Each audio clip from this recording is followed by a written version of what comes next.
कहानी शुरू होती है और हम 1998 का वक्त देखती है, जहाँ हॉस्पिटल में कोइची नाम की एक लड़की को लाया जाता है जिसकी तबीयत काफी खराब थी। असल में उसे लंग्स फेफड़ों की एक बीमारी थी जिस वजह से अक्सर उसकी हालत ऐसी होती रहती थी। वो घबराकर बेहोश हो जाया करता था। डॉक्टर फौरन उसका इलाज करती है। इससे कुछ ही देर में वो बिल्कुल ठीक हो जाता है। यहाँ पता चलता है कि वो अपनी दादी के साथ उनके घर पर रहता है। कुछ दिन पहले ही उसकी दादी उसे यहाँ लाई है, इसीलिए वो यहाँ के लोगों को इतना नहीं जानता। फिर जब कोची हॉस्पिटल में टहलने जाता है तो वहाँ उसे एक लड़की दिखाई देती है जिसकी एक आंख पर पट्टी बंधी हुई थी। वो लड़की उसे देखती तो है मगर बात नहीं करती और आगे बढ़ जाती है। तब कोइची भी उसका पीछे लिफ्ट तक करता है क्योंकि वो उससे बात करना चाहता था, मगर वो उस पर ध्यान ना देकर वहाँ से चली जाती है। इसके बाद आगे हम 3 हफ्ते बाद का वक्त देखते हैं, जहाँ कोइची ने एक नए स्कूल में दाखिला लिया है। एक टीचर उसे स्कूल के असूलों के बारे में बताता है और उसे उसकी क्लास में ले जाता है।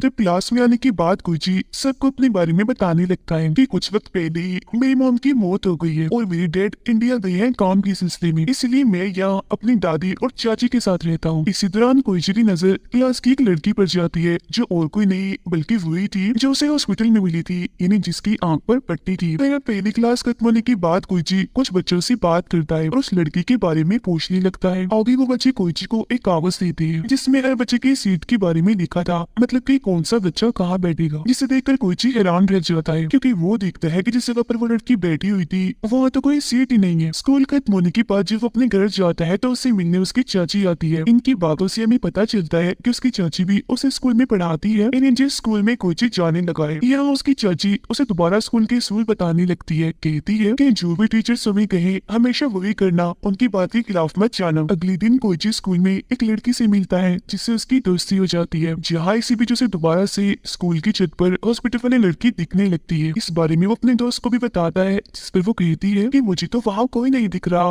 वहाँ कोई है ही नहीं। अब उसे इस बात से हैरानी तो होती है, इसीलिए वो खुद पता लगवाने के लिए छत की तरफ जाने लगता है। वहाँ पर उसे पता चलता है कि इस लड़की का नाम मे है। वो लड़की यानी मे अब कोइची से बात करती है, कहती है कि स्कूल में जो कर्स यानी जो श्राप है वो शुरू होने वाला है। मगर अब इससे पहले कि कोइची उसे कोई और बात करता, अचानक से उसके सीने में दर्द होने लगता है,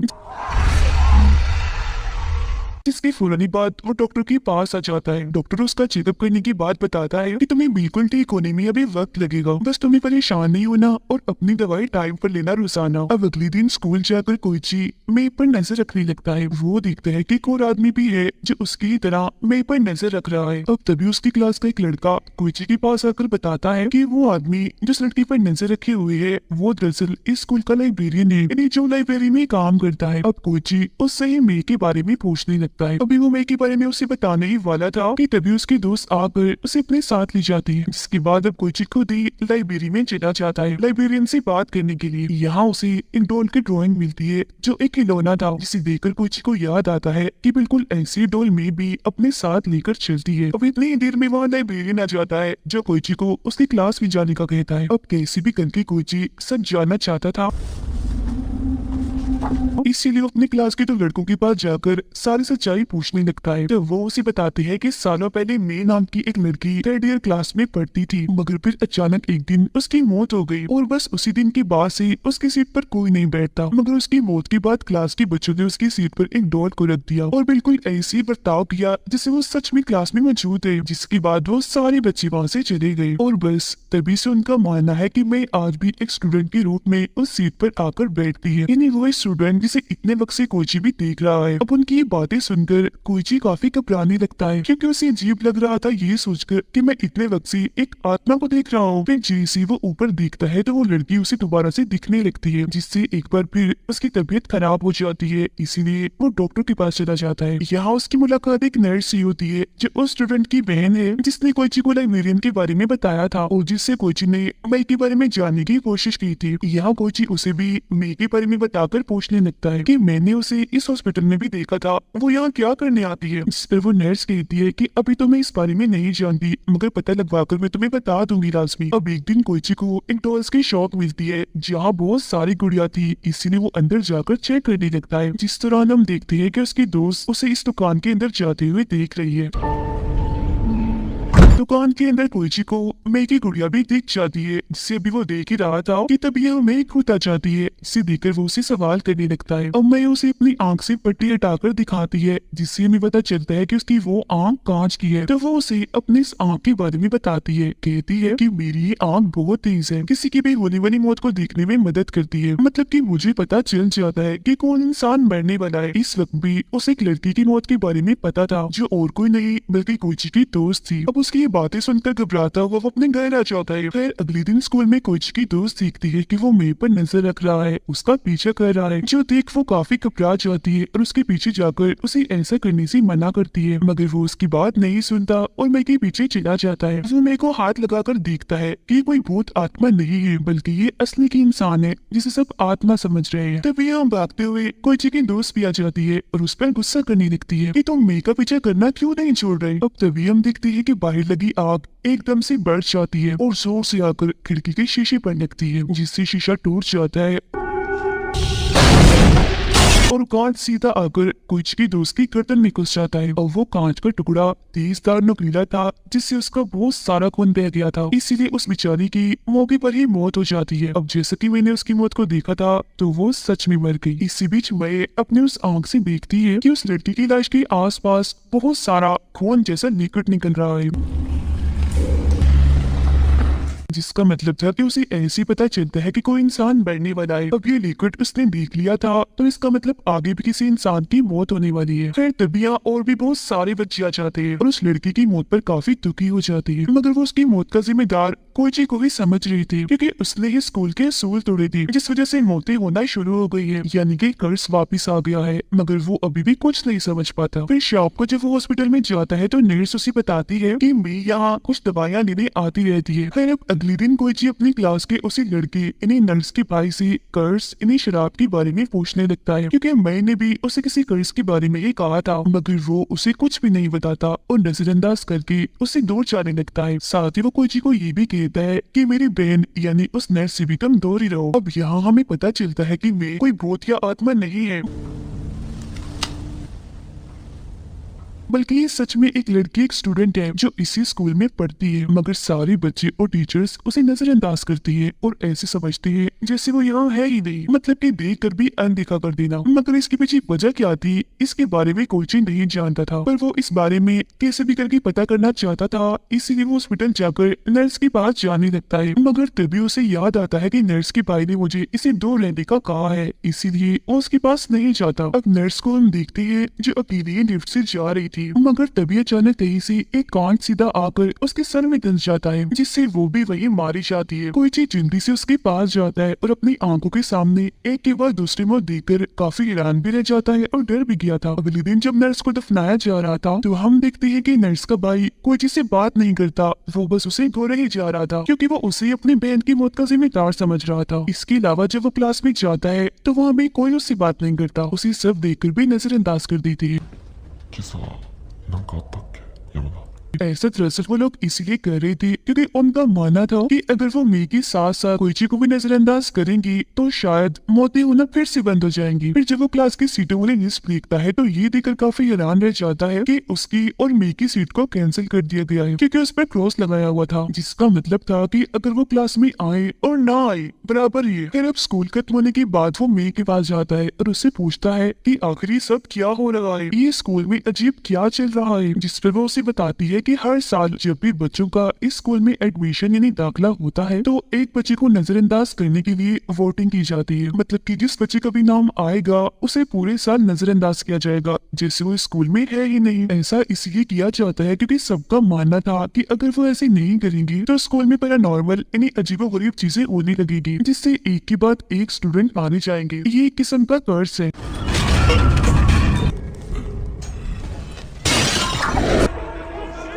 और जिस साल मैं थी तो एक लड़की को नजरअंदाज करने के लिए चुना गया था, मगर वो डर रही थी इसीलिए उसने मना कर दिया। अब किसी को तो नजरअंदाज होना ही था तो उसकी जगह मैंने अपना नाम लिखवा दिया और बस तभी से सारे लोग मुझे नजरअंदाज करने लगे। अब ये सुनकर भी कोइची को कुछ समझ नहीं आती, क्योंकि वजह अब तक उसके सामने नहीं आई थी कि आखिर स्कूल वाले ऐसा करते ही क्यों हैं। अब दोनों को ही नजरअंदाज किया जा रहा था, जिसका वो खूब फायदा उठा रही थी, क्योंकि क्लास छोड़कर वो घूमने निकल जाती थी, जिस वजह से अब उन दोनों में अच्छी दोस्ती भी हो गई थी। और मेरे को भी सच्चाई पता नहीं थी तो ये लोग सच जानने के लिए लाइब्रेरियन के पास जाते हैं, जहाँ अब वो इन्हें बताता है कि काफी सालों पहले इन्हीं 1972 में मैं 3rd ईयर क्लास का टीचर हुआ करता था, जहाँ तभी अचानक एक बच्चे की रस्सी से लटकने से मौत हो गई। किसी को कुछ समझ नहीं आया कि आखिर उसकी मौत कैसे हो गई, और जो बच्चे उसके साथ पढ़ती थी उनको तो यकीन आ ही नहीं रहा था कि वो मर गई है। वो इस चीज को कबूल ही नहीं कर रही थी, इसीलिए वो ऐसे दिखावा करने लगी थी जैसे वो अभी भी जिंदा है। यहाँ तक कि उन्होंने उसके लिए क्लास में अलग सीट भी लगा रखी थी। 友人たちは悲しく彼女来ているふりをし続けたらしい。 जिसके बाद स्कूल में एक कर्ज आ गया, क्योंकि उस बच्ची के मरने के बाद ही स्कूल के बच्चे अचानक से ही मरने लगे, जिसे रोकने के लिए सबने फैसला किया कि वो हर साल एक बच्चे को वोटिंग के जरिए चुनकर उस लड़की की सीट पर बिठा देंगे। सभी के लिए उस सीट पर बैठा जाने वाला बच्चा गायब भी माना जाएगा, मतलब कि सब उसे नजरअंदाज करेंगे। फिर वक्त के साथ साथ हमारा ये प्लान कामयाब होने लगा था, क्योंकि मौतें होना बंद हो गई थी, और बस तभी से हर साल उस सीट के लिए बच्चों की वोटिंग की जाती है। और ये तब तक ठीक रहा जब तक कि कोई तुमने आकर स्कूल के असूल ना तोड़ दिए। जो असूल था उस सीट पर बैठने वाले बच्चे को नजरअंदाज करना। それが美咲さん。 मगर कोईची ने उस सीट पर बैठने वाली लड़की मेरे को नजरअंदाज नहीं किया, इसलिए कर्ज वापस आ गया, जिससे अजीबोगरीब चीजें होना शुरू हो गई है, जिस वजह से मोती होने का सिलसिला भी दोबारा से शुरू हो गया है। ये सब जानकर दोनों ही काफी हैरान रह जाती है, मगर वो फैसला करती है कि हम इसे हल करने का कोई तरीका ढूंढ निकालेंगे। अब लगातार नजरअंदाज होने की वजह से कोईची परेशान रहने लगा था। उसे लग रहा था कि कहीं मैं सारी मौतों का जिम्मेदार तो नहीं। अब उसकी परेशानी देखकर मैं उसे चेक करती है कि कहीं वो एक्स्ट्रा लिविंग पर्सन तो नहीं, मतलब कि ऐसा इंसान जिसे बहुत पहले मर जाना चाहिए था मगर वो अभी तक जिंदा है, और उसकी वजह से ही लोगों की मौतें हो रही है, और अगर वो मर जाए तो कर्ज खत्म हो जाएगा।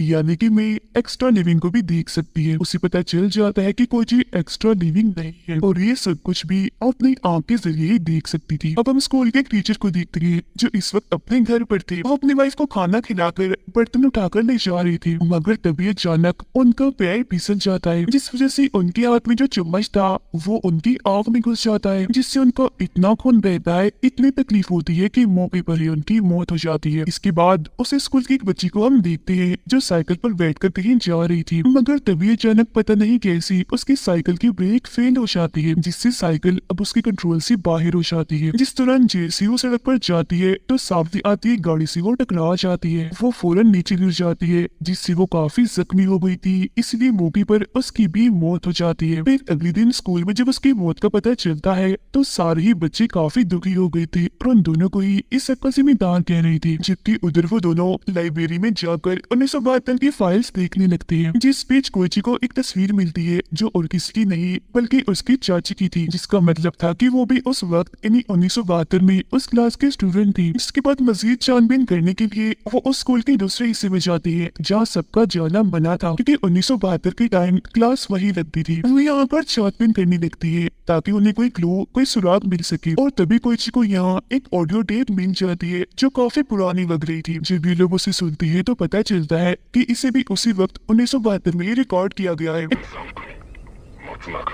जब स्कूल में मौतें हो रही थी, ऑडियो में एक लड़का बता रहा था कि अगर वो एक्स्ट्रा लिविंग पर्सन को मार देंगे तो ये कर्ज खत्म हो जाएगा। जिसके बाद आगे वो लड़का बताता है कि एक बार मेरी भी लड़ाई एक एक्स्ट्रा लिविंग इंसान से हो गई थी, जिसमें मैंने उसे मार दिया। ऐसा होते ही कर्ज रुक गया, और अगले ही दिन मरने वाले इंसान को हर कोई भूल गया कि वो कौन था। अब क्योंकि मैं हर वक्त अपनी कांच वाली आंख को ढककर रखती थी, इसीलिए उसे कभी भी एक्स्ट्रा लिविंग इंसान नहीं दिखा। इसीलिए अब उन्हें कुछ भी समझ नहीं आती कि भला एक्स्ट्रा लिविंग इंसान कौन हो सकता है जिसे हम मारकर इस कर्ज को खत्म कर सकते हैं। अब कोईची की चाची समझ गई थी कि वो दोनों बेकसूर हैं, इसीलिए वो दोनों को क्लास में बुलाती है और सबको कहती है कि हम इन्हें नजरअंदाज कर रहे हैं, मगर मौतें तो अभी भी हो रही हैं, जिसका मतलब है कि इनका कोई कसूर नहीं है, ये एक्स्ट्रा लिविंग नहीं है। और हाँ, कल हमारा स्कूल एक ट्रिप पर जाना है, जिसके लिए सब तैयार रहे। अब अगले दिन सब बच्चे ट्रिप के लिए स्कूल के दूसरे कैंपस में रुकते हैं, जहाँ जब कोईची और मैं खाना खा रही थी तो उनकी दो साथी खाना खाने के लिए उनके साथ आकर बैठ जाती है, क्योंकि उन्हें भी अब लग रहा था कि ये दोनों बेकसूर है, इनकी वजह से कुछ नहीं हो रहा। मगर तभी यहाँ एक लड़की आकर मेरे को बातें सुनाने लगती है, कहती है कि तुम कसूरवार हो, सारी मौतें तुम्हारी वजह से ही हो रही हैं, जिस पर मैं उनसे अपनी गलती ना होते हुए भी माफी मांगती है। इसी बीच हम नर्स के भाई को देखते हैं जिसे उन दोनों पर अभी भी शक था, जिस वजह से वो चुपचाप कोइची का बैग चेक करने चला जाता है, जिसमें उसे वो एक ऑडियो टेप मिल जाती है। वो उस टेप को खुद भी सुनता है और अपने कुछ दोस्तों को भी सुना देता है, जिसके बाद वो प्लान बनाते हैं कि हम कोइची और मेई को मार देंगे, क्योंकि हो ना हो वो एक गुनहगार है, मतलब कि वो एक एक्स्ट्रा लिविंग पर्सन है। जहाँ इसी बीच दिखाया जाता है कि कैंपस में अजीबोगरीब चीजें होना शुरू हो गई है। मैं भी अपने आंख पर से पट्टी हटाकर घूम रही थी ताकि वो देख सके कि कौन एक्स्ट्रा लिविंग है। जी हाँ, तभी उसके पास कोइची की चाची आ जाती है, जिसे मैं बड़े गौर से देखने लगती है, क्योंकि उसे पता लग गया था कि एक्स्ट्रा लिविंग और कोई नहीं बल्कि यही है, यानी कोइची की चाची। वो इस बारे में कोइची को बताने ही वाली थी कि तभी इधर एक लड़का आकर बताता है कि अभी अभी एक लड़की की मौत हो गई है, जो सुनकर वो फौरन ही उसके साथ जाने लगती है। अब कोइची की सीने में दोबारा से दर्द होने लगता है, इसीलिए उसे पाकर नहीं जाता, जिस बीच तभी उसे कोई एक कमरे से बुलाने लगता है, इसीलिए वो उस कमरे की तरफ ही जाने लगता है चेक करने के लिए कि आखिर वहाँ कौन है। उधर मैं और वो लड़का जब जा रही थी तो उन्हें रास्ते में वही लड़की मिलती है जिसने पहले भी मैं से बदतमीजी की थी। वो एक चीज से जैसे मैं पर हमला करने लगती है तो उसके साथ वाला लड़का आगे आकर उसे रोक देता है, जिसके बाद वो उसके पीछे पड़ जाती है। तो वो लड़का अपनी जान बचाने के लिए खिड़की से कूद पड़ता है, मगर बदकिस्मती से वो मेन तार में फंस जाता है। उसे इतनी जोर से बिजली के झटके लगते हैं कि उस बेचारी की मौत हो जाती है। ये देखकर मैं काफी घबरा जाती है और वहाँ से दूर भागने लगती है। वो लड़की भी उसके पीछे पड़ जाती है ताकि वो मी को मार सके, मगर तभी रास्ते में कहीं से एक तेज धार तार आ जाती है, जिससे उस लड़की का सर कटकर जिसमें से अलग हो जाता है, जो देखने में काफी भयानक लग रहा था। नर्स का भाई अपनी बहन की मौत का बदला लेने के लिए चाकू से कोइची पर हमला करता है, जिससे वो कट मार कर कोइची के चेहरे को जख्मी कर देता है, मगर तभी पीछे से मैं आकर उसके सिर पर एक बर्तन से वार कर देती है, जिससे वो नीचे गिर जाता है और ये दोनों भी यहाँ से चले जाते हैं। उनके जाने के बाद नर्स के भाई को इतना गुस्सा आ गया था कि वो सारे सामान को तोड़ने लगता है, जिस वजह से उनका गैस पाइप लीक होने लगता है। आग लग जाती है जिससे वो काफी बड़ा धमाका हो जाता है, जिसमें नर्स का भाई भी मारा जाता है। जिसके बाद वो दोनों बाकी बच्चों के पास जाकर उन्हें कैंपस से बाहर करने लगती है, क्योंकि आग फैलती जा रही थी। मैं कोइची की चाची का पीछा करती है ताकि वो उसे मारकर कर्स यहीं पर खत्म कर दे, क्योंकि वो जान चुकी थी कि वो एक एक्स्ट्रा लिविंग है। सब लोग जब बाहर आ जाते हैं तो कोइची देखता है कि मैं और उसकी चाची वहाँ पर नहीं है, जिसके बाद वो और लाइब्रेरियन उन्हें ढूंढने दोबारा कैंपस के अंदर जाती है। अंदर आकर वो देखती है कि मैं कोइची की चाची को मारने की कोशिश कर रही है। तब लाइब्रेरियन उसे बचाने के लिए मैं को पकड़ लेता है और फिर मौके का फायदा उठाकर उन्हें वहाँ से ले जाता है। अब मैं और कोइची भी उनके पीछे जाती है। जब मैं अपने उस आंख से देखती है कि लाइब्रेरियन और कोइची की चाची के पास खून जैसा लिक्विड चल रहा है, जिसका मतलब था कि अब मरने की बारी उन दोनों की है। तभी अचानक लाइब्रेरियन का पैर फिसल जाता है और वो नीचे जाके गिरता है, नीचे तो पहले आग फैली हुई थी, जिसमें गिरने से उसकी मौत हो जाती है। जहाँ इसी बीच कोइची की चाची भी दीवार से लटक जाती है, जिससे बचाने के लिए कोइची आगे बढ़ता है, मगर मैं देखती है कि अगर उसने अपनी चाची को बचाने की कोशिश की तो वो भी मारा जाएगा। इसीलिए वो यहाँ बता ही देती है कि वो एक्स्ट्रा लिविंग इंसान कोई और नहीं बल्कि तुम्हारी चाची है। जो सुनकर उसकी चाची समझ जाती है कि अब मुझे क्या करना है जिससे कर्स खत्म हो जाए। वो कोइची से हाथ छुड़ा कर खुद ही आग में कूद कर अपने जान दे देती है, जिसके बाद अब ये दोनों भी वहाँ से बाहर आ जाती है। यहाँ दोबारा से तबीयत खराब होने की वजह से कोइची भी होश हो जाता है। फिर जब उसे होश आती है तो वो हॉस्पिटल में था, तो वहाँ उसे मिलने में आती है और बताती है कि अब तुम्हारी चाची के मरते ही